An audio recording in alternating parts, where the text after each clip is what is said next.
That's what we are trying to find now. The more we get, the more information we get about the balance, whether they are dead or alive, and where they are. And the important thing about we insisting on the in-betweens, going in-betweens, especially NGOs from the United Nations, is the credibility of persons that will be talking to federal government. So clearly there are negotiations happening between the federal government and Boko Haram. Yeah.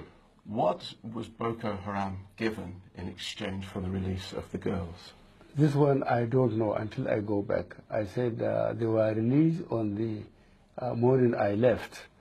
And this is not something we will discuss on the telephone. Until I go back, I will receive a formal briefing on how the negotiations went. Because the situation was very unclear from the Nigerian government side. There were reports that 4 Boko Haram leaders had been released, and then there were counter reports from the governments that said that this was not the case. Well, you see, ahead of me. So when I go back, I will find out the written confirmation of how it all went.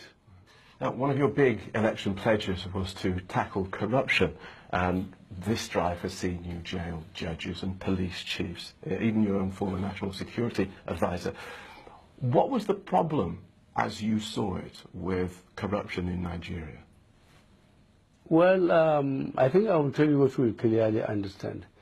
The foreign companies, especially oil prospection and development companies, have been in Nigeria for about 2 generations, 40 years and above and so on.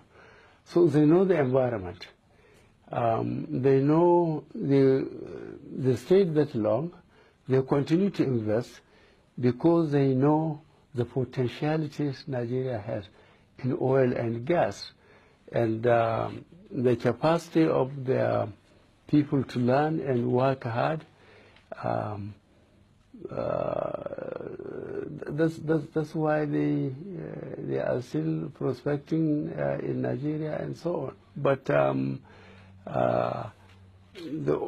thing the Nigerian government will do is to secure the environment. Unless the environment is secured, then unfortunately the investments wouldn't be coming in. Recently, your wife criticised your choices for top jobs, and you responded by saying, "I don't know which party my wife belongs to, but she belongs to my kitchen and my living room." What did you mean by that, sir? I'm sure you have a house. You know where your kitchen is. You know where your living room is. Yes. And I believe your wife is to look after that, even if she is working. And so that is your wife's function. It is to yes, to look after me.